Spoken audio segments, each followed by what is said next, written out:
Hello and welcome to another episode of On the Floor with Wayne and Rob. I'm Wayne Highlander, National Sales Manager for Bona Adhesives. And I'm Rob Johnson from Bona Training, I think. How we doing, Rob? It looked like you forgot who you were there for a second when you were doing your intro. I saw you laughing and I thought you were going to yawn, so I didn't know what reaction to have, to get mad or laugh. I haven't yawned today, have I? No. Hey, look, check this out. Check it out. It doesn't squeak. You hear anything? You got a new chair. No, I'm just using a different chair. Oh, okay. I thought you were doing like a wobble thing, like a, Yeah. No. I love it. Yes. Nice Yeah. job. You happy? Yeah. Whatever I can do, man. Whatever Appreciate I that. can do to keep you happy. Only took 3 years. Thank you. All righty, Rob. So, what's going on, Wayne? Anything new in your life?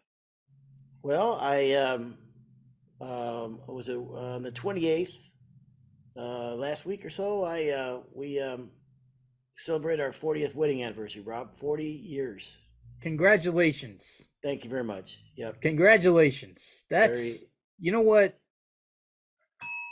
40 Yep. years that's an amazing number. Yeah. I'm proud of you. Thank you. Yeah. Actually, I'm more proud of Judy, but I'm proud of you. That's awesome. Congratulations. That really is. Have you ever gone to a wedding and there's a whole new thing for you now? You ever gone to a wedding and they say, please all the married couples come out on the dance floor? And then they start eliminating the married couple. You've been married up to 5 years, go sit down, right? Yep. At 40, you could be one of a couple of couples left up there. That's it. Yeah, but here's what happens. Especially if you travel in the same circles. There's another couple that have been married like 54 years. And I look at them now like enemies. Like if we show up at the same wedding, they know they got me. They got you. Yeah. Yeah. So, but yeah, we outlast a lot of people. That's an amazing number, man. 40 years is amazing. I'm coming up on 40. Pauline and I are, in October, we'll be 38. We'll be 38 Wow. years in October. Congrats on that. So what is the 40th?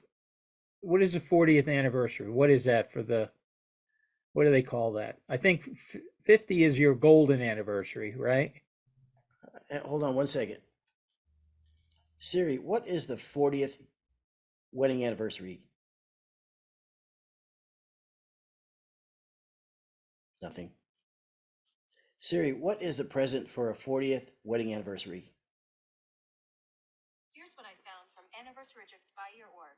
Traditionally, a husband would present his wife with a beautiful gift of ruby-studded jewelry on the occasion of their 40th wedding anniversary, or a bouquet of stunning red flowers. Ouch. Okay, All so right. were you able to hear that? I heard it. Rubies. That's a good one. Ruby-studded jewelry. I got Pauline a ruby necklace a few years ago at Christmas. She loved it. Absolutely Really? loved it. Yeah. Yep. So what'd you get her? Flowers. I got her flowers. You got her flowers, huh? Yes. So Were they red flowers? there may have been. Well, I love roses. I mean, I don't love roses, but when I go to get flowers for Judy, I was going to say someone. Who else would I get them for? No, when I go to get flowers, Judy, I always like. I want to give her roses because that's what I like. Not that I like roses, but I think they're the prettiest flowers. Are you telling everybody to send you roses? This could be something weird. No, it would be weird. So it sounds like you did not get her roses on the 40th. No, she doesn't like roses so much. She likes like an assortment of flowers. And so I got her an assortment of flowers. An assortment of flowers. Yeah. Did you get her a nice piece of jewelry, a ruby, something ruby-ish? No. So ruby earrings, ruby necklace, a bracelet. Pauline loves a bracelet. Pauline likes the jewelry. Really? Yeah. Judy likes jewelry. But here's the thing. Judy's very hard to buy for. She's very picky. So I just, if she wants something, she buys it herself. I don't mean that negative because I love my wife to death. But if she wants something, buy it. is the way I look at it. And I don't mean that in a, while we get along fantastic. I don't mean that there's nothing negative about that. I think it gives me so much crap for this. But my feeling is, I say, okay, if you turn the tables on this, if Judy was to go buy me something for fishing, it's not what I want. I'm very specific on what I want. I promise she'll come back with the wrong gift. And I feel like Judy's the same way. So if you want something, buy it. So what if Judy went out and bought you a really nice pair of shoes? I know you're a shoe guy. I'm not a shoe guy. She knows what you like. I'm not a shoe guy. Just you are a shoe guy. I'm not, but I happen to notice that they're difference makers. So I for that reason I buy them. But no, the answer is no. I'll buy what I want. Huh. I don't think that's a bad thing. So you didn't buy her any jewelry. 40 years she's put up with your shit. And you didn't buy her any jewelry, not one piece of jewelry. The gift is the 40 years. What do you have against jewelry? I just don't like. I mean, it just seems like a waste of money to me. But if Judy said, "Hey, wait a minute, wait," Grandpa Johnson just rolled over in his grave. He just broke that old man's heart. Okay. When I got married, during the wedding reception, he came up to me, put his arm around me, and he said, "Robbie, you can never go wrong with buying your woman jewelry." Really? Yep. He gave me that advice the day I was married. And it has been the best advice. One of the big things I ever got, good advice from people. That was a great one. Pauline loves jewelry. What if if someone was to say that it's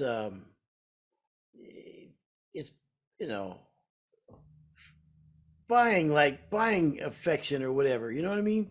Oh my God. What? I mean, if Judy was said to me, you know what, I love jewelry, I really like jewelry, then I would have bought her something, or I would have said, here, then what would you like? Okay, then why don't you go buy that? I don't understand. I just don't understand what the big deal is. All right. I really don't. Listen, maybe you're nervous. Maybe you don't want to buy the wrong thing. No. But you've known this woman for 40 years. You kind of see what she's wearing, right? Yeah.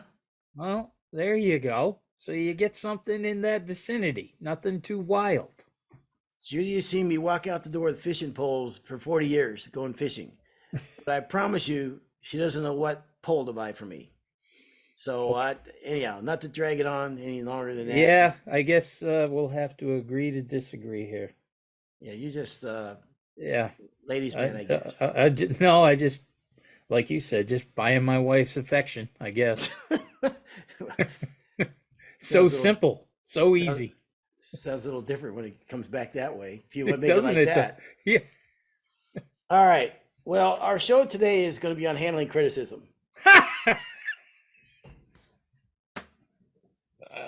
It really is. Can you imagine? You and I are going to do a show about accepting criticism. That's the magic of On the Floor, don't you think? Well, I know this. We don't take the easy layups, man. No, you got to take them head on. You got. Since the 6th grade, I have not handled criticism very well. I know that about myself. If you criticize my floor work, you've just everything. You could not have offended me anymore. If a homeowner would say something, they don't like something I did, you've just stabbed me in the heart and you're dead to me. There's no coming back from that. So this one hits home. I know that it's something I've had to work on, and nobody ever sees this. I mean, I'm very good at keeping it to myself when I was a contractor. But if you say you didn't like something about my job, there's pretty much nothing else you could say ever that's going to hit me worse than that.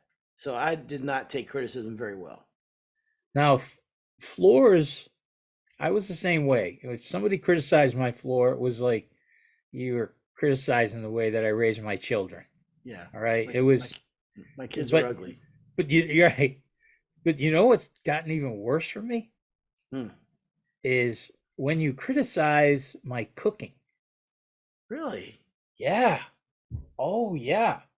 Yeah. If I spend 20 hours doing a brisket where I'm getting up every 2 hours all night long, and you put it out there, I don't want to hear brutal truth. Okay. I work pretty hard on this thing. I know every bite not be, an A+, but keep a little of that to yourself. Because, sometimes we're cooking for 14 here, and I get some pretty good critics.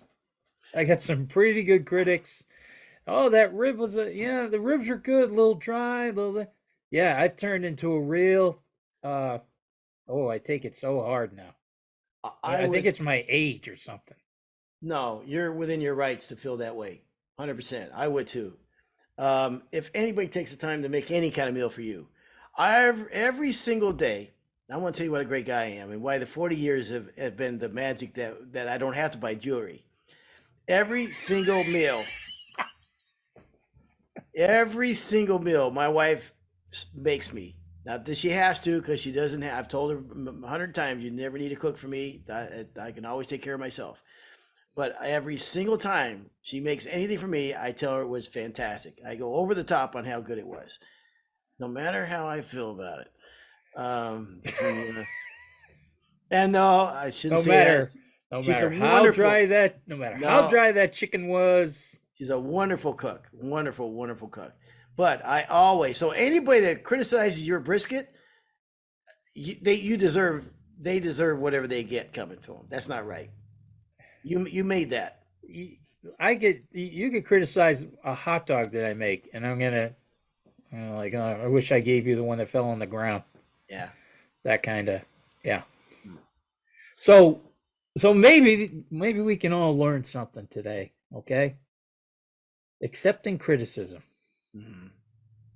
Let's do it. Let's go. All right. I think the first rule of thought to me, Rob, is I have to calm down, and I have to, because I could go from zero to 90. Matter of fact, recently, I was told Judy, I go, it's weird. I don't get mad anymore like I used to, when I was younger. I guess that's just doesn't happen anymore. Maybe when you get older, it doesn't happen. And this dude cut me off, and I went from 0 to 90 in a heartbeat. So then I thought, yeah, I still got it. Okay, if I need it, I got it. There you go. A little side note: when somebody does that to me when I'm driving, I've never been a guy who will give somebody the finger. No. And if somebody gives me the finger, I must have done something wrong, and I'll always go, "Geez, I'm sorry." But if they're a real lunatic, I'll give them the thumbs up and smile. That really makes people nuts. Mm-hmm. But when people cut me off, trucker or whatever, I just can lay out just the most, so many swears at one time come out of my mouth different ways. I mean, I just lose it and call them everything. And every single time, Pauline cracks up. She thinks it's the funniest thing in the world. I go on these tirades at people. Mm-hmm. The last time that I ever gave someone a hand gesture that I remember, that I can recall, was I think I was in my 30s. And the reason why it was the last time is because in my eagerness to let this person know how I felt, and I did this, he wasn't looking, but his wife was looking at me, and she looked like the sweetest lady who was an innocent bystander. And I just felt so guilty, because she probably thinks the guy's an idiot too. Obviously he was dead wrong, of course. And that just hit me, man. It's like, man, that's not right, man. She was, whatever. So that really, it was kind of like, you evolve, whatever, get a little bit smarter in life. I think that I'm not a road rage guy anymore. Really not. Now, there was a time Listen, I lived in California, man. Okay. I mean, come on, that just comes with the territory. So, but I'm not anymore. I don't. That's not me anymore. I've calmed down. All right. So, okay. So the first criticism somebody gives you on the floor, what are you going to do again? Okay. You got to calm down. What'd you say? Calm down. I think that's what you said. Calm down. Yeah. Calm down. Yeah. First thing I tell myself is to calm down. Okay. So we'll call that. You're going to pause your immediate reaction. Yeah. I'll run with that. Yeah. Yeah. I kind of like that. Mm-hmm. Yeah. Because I hate when people tell me to calm down. Because usually the person who's telling me to calm down is the one who's pissed me off and got me that way. Yes, agreed. This is your fault. I'm like that, so don't tell me to calm down. Which, if my son is listening, he knows who I'm talking about. Okay, yeah. So I'll tell you what, when you are mad and you're mad at somebody and you're telling them why you're mad at them and they start interrupting you, that even makes you like 10 times more mad. So listening, let them get it out. Whatever the criticism is, I think it's very, very important to let them go. Let them have their say, because sometimes they just maybe need to get it off their chest, and that's enough for them to move on. Right? That might be, but there's nothing worse than when someone's, mad or whatever, or you're mad at somebody and they just start interrupting as you're talking, trying to explain things. That just, all that does is just bring the level up another 10 degrees, 10 notches. Well, that's an argument. Right? Yeah. That's an argument. Yeah. That's an argument. You just started an argument with somebody that is, could be a potential salesman for you. And I will say this, and I am not making this up. I swear I think this is the truth. I don't think I got an argument with one customer in 30 years. I really do. I don't. Once you start an argument, you've already lost. You might as well. You're done. Oh, you're out of it. Yeah. You get in an argument of any magnitude with a homeowner or a builder, you've already lost. You are on the wrong side of the checkbook to have an argument with anybody. Yes. Good way to put that. You like that, huh? Yeah. That just came right out. That just. So when you say to listen carefully and not interrupt them and what have you, I think also you need to get all the clarification of why they're upset, right? Why they have criticism of what you've done. I know that we want to ask questions, just like you said, get clarification, ask questions. Not too many though. Well, I would keep that to a minimum, Even, go ahead. To the point sometimes where if you start asking too many questions, that's almost like an argument. Like, you're so stupid. Why would you ask that question type of, that's why we're asking you so many questions. A couple of questions, get some clarification. That's what I think. Boy, are you right about that? Because even asking the question can ratchet up the situation. I mean, we can all do that. You could mess with somebody pretty good. So yeah, that's important to not ask a lot of questions. Just get clarification, let it go. I know you like role playing, so Wayne, can you come over here and take a look? There's some rough spots on this floor. And your next question is, well, how did they get there? Well, and I'm the contractor that did the work. Yeah. Rough spots. There's some rough spots on the floor. Yeah, I don't think you buffed over here. It's impossible. Really? How'd they get there? What'd you do? What did you do to my floor? Well, the process isn't done yet. We're in the middle of the process, and you can expect that until we go to the next step. And that's why, it's like looking at the house. It just has the drywall up. It's still got a long way to go. There's a lot of processes. There's a lot of steps in there. But I appreciate you pointing that out. But I promise you, when we get to the end, you're not going to see that or feel that. Oh, okay. Oh, that was good. That was nice and calm, wasn't it? That was pretty calm, but I could see you gritting your teeth when you were saying that. I was squeezing on this handle. That one was always one that would really tick me off. It's funny you went down that road. Like they'd ask a question, I'm like, I'm not done yet. Okay, when I'm done, then you can ask me that question. But we're not done yet. Yeah, It's funny. I get that in schools. Well, if we have somebody who's new to the business coming to the school, and they're like, "Oh, look at that," I'm like, "Well, yeah, I know that's the first coat. We haven't buffed anything yet, and yeah, absolutely, yeah." Mm-hmm. Oh man! Let me shove your face down it. How rough does it feel now? Yeah.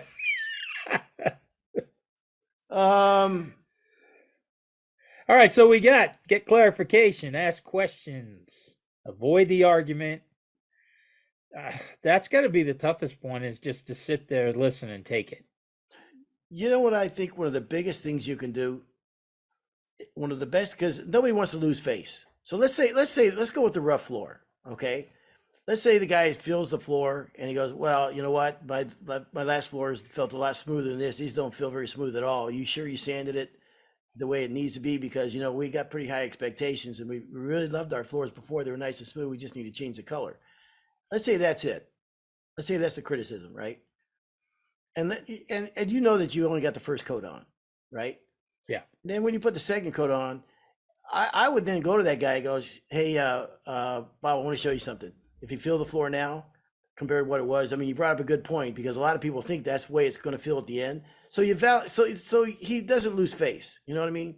Like, yeah. All right, I acknowledge your, and I think that's one of the biggest things you can do, is even if you know you're right and you're going to show them and prove that you're right, that those little wins don't mean anything.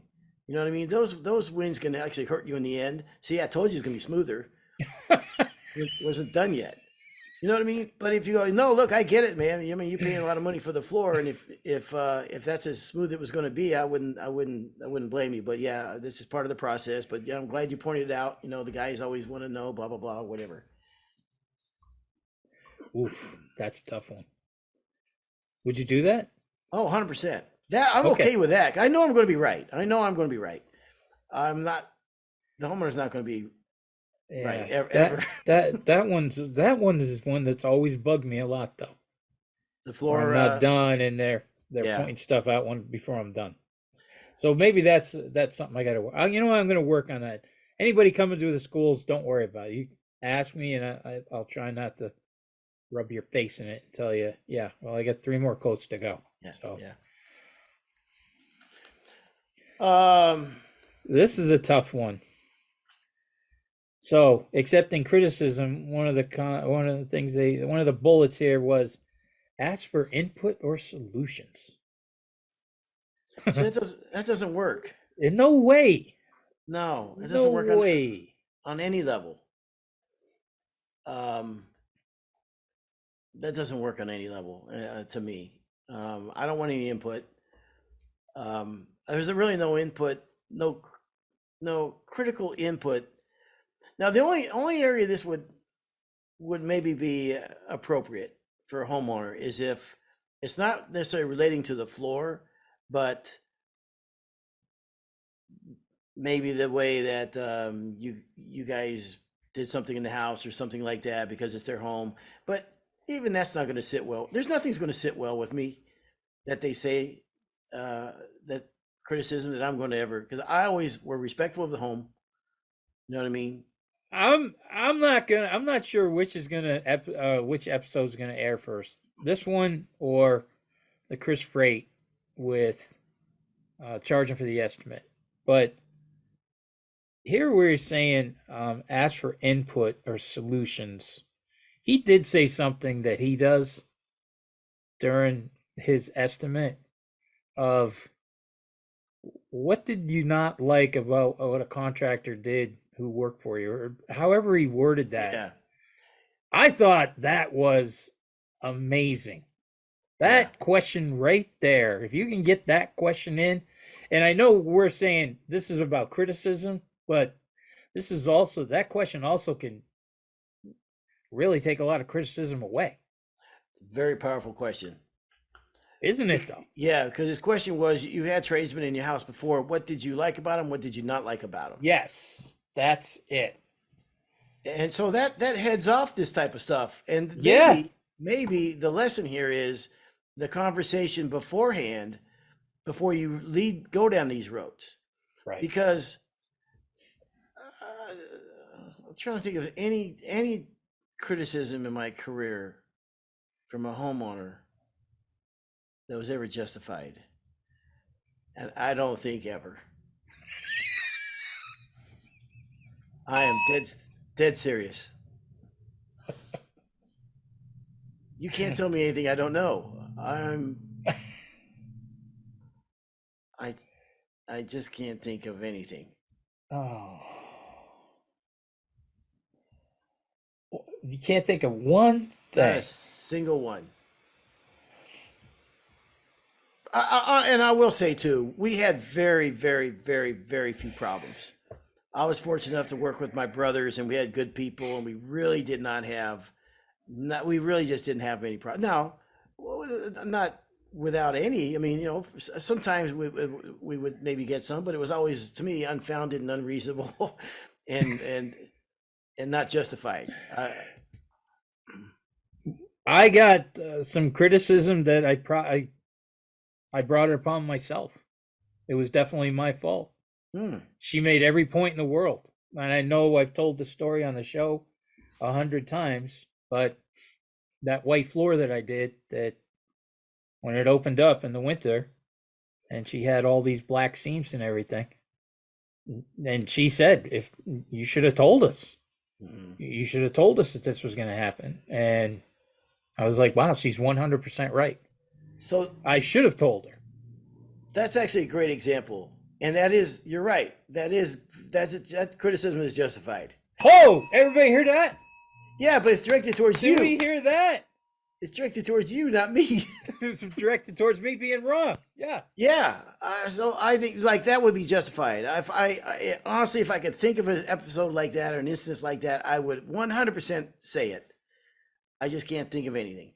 I had one guy one time on an empty house where there's nobody living there. It's being remodeled, so they're not in the house. We had to hook up to the box. Okay, we went through the breakers. You know, we went through the 220 breakers. So I took the panel off, right? The 4 screws, undid the panel, set the panel down, hooked our breakers into the box. We were the only people working there at the time. Okay, came back the next day and he's there with a contractor, and he said, "Wayne, the homeowner's upset that you left the panel off and that access to the panel like that because, you know, someone could get electrocuted." That was a criticism. Now, was that just criticism in your eyes? Yeah, definitely.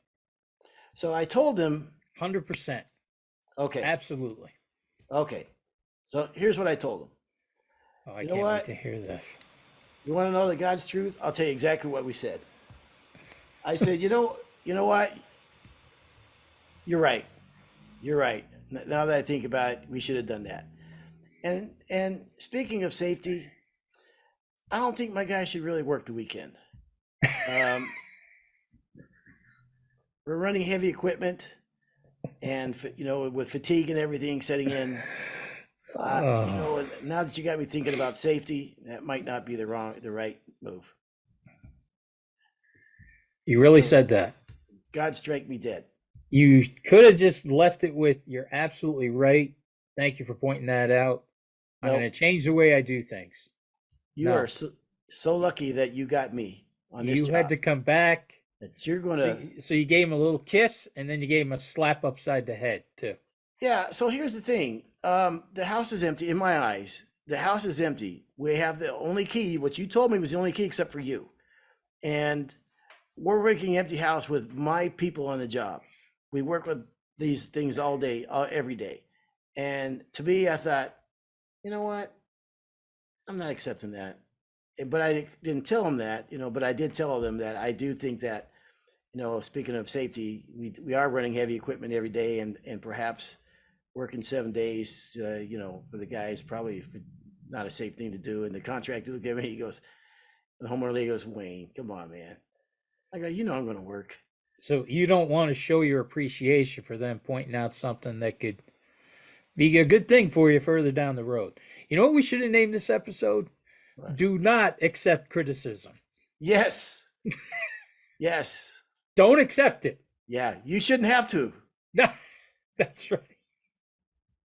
Not if you're like me. No. Do not accept criticism. Yes. I knew we would have some laughs on this. The thought of you and I telling people how to accept criticism is kind of hysterical. I think. I'm not making this up, Rob. I don't think I could be. I just don't think I could be criticized for it. I should be ever criticized for anything relating to floors as a contractor. I just don't. Now this might be like this thing where Eileen says, "Why? It's your 40-year anniversary. Why in the world would you not buy your wife something nicer than that?" I'm 100% behind my decision that way too. Right. I think do not accept criticism. No, because you don't feel it warrants any criticism. Yes, couldn't have put it better. Not when it comes to you. No. Exactly. So I hope people got something out of this episode. Well, we're done. Certainly, if you didn't, you can call us and you can give some criticism about it. But please bring it to Rob's attention. Because you're just wasting your time if you're bringing it to Wayne. Because the name of the show the name of this episode is I do not accept criticism. So you wouldn't take the opportunity to turn that into a positive? Nope. I'm being dead serious with you, Rob. I got to be real. You wouldn't evaluate? I love that one. They said, geez, you really should have put the panel box on. You didn't step back and go, man, they're kind of right. Somebody could have got hurt. You should have evaluated and used that going forward. But no. Nope.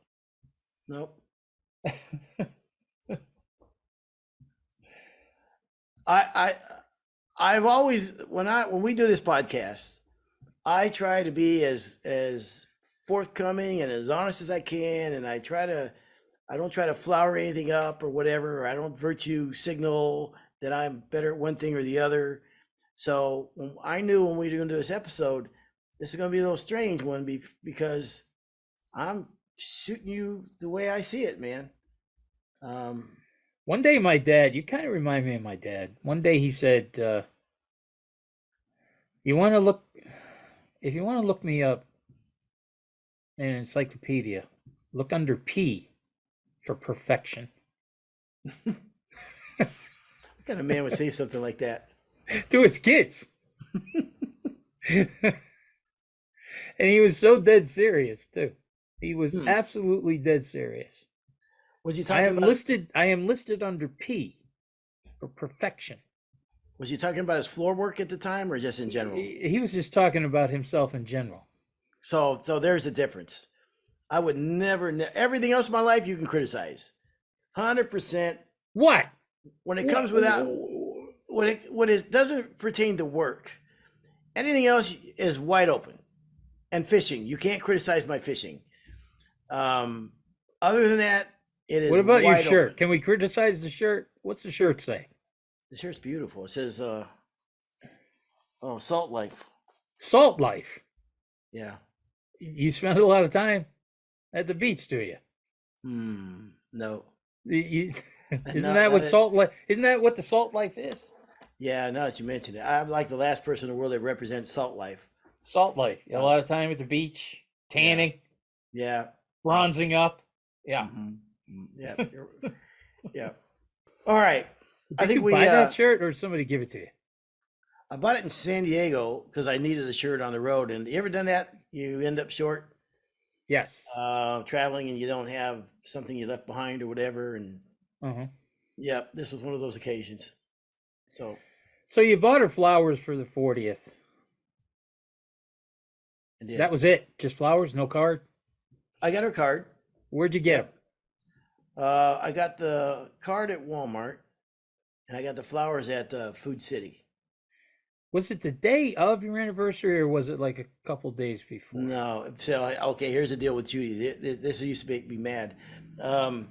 Like, the minute I woke up, just all through our marriage, like anniversary or birthday or whatever, or no, Christmas or Valentine's Day. Like the second I got out of bed, she would hand me a card. I go, yeah, like you can't, you know what I mean? That should be done like in the afternoon when we get home from work. You know what I mean? So now I was like, okay, well, I don't have to give you yours yet because I have to go after work and get one. So what I set my alarm for 7 a.m. because I knew I was going to get up for her, and I went. This was on a Saturday, and I went to there and got it and came back, and I had it. I had covered myself. Okay, that's good. You see? Yeah. There you go. You can change. Yeah. You just didn't want to get burned, but so you go to Walmart, you get her the card there, and then you go to Food City, and you get her some flowers.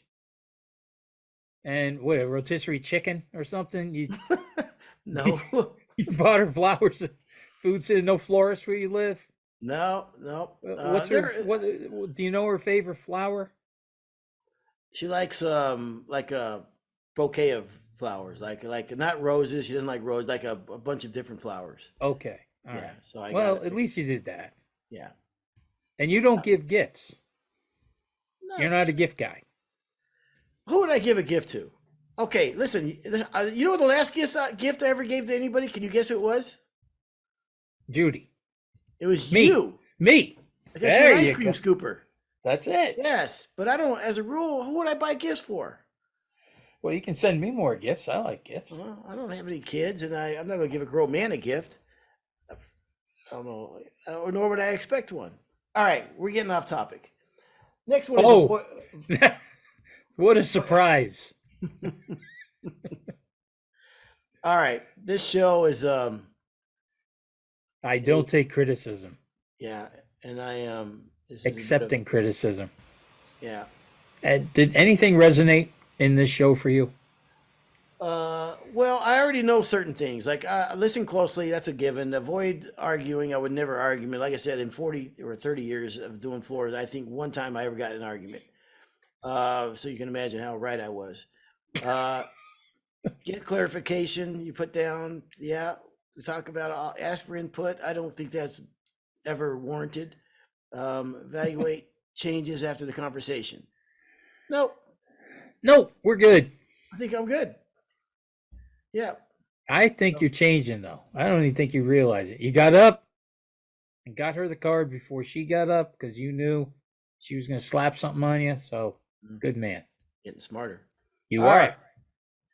All right, Rob. I think we knocked that out of the park. As usual. All right. It's been another episode of On the Floor with Wayne and Rob. Please stay tuned for another episode.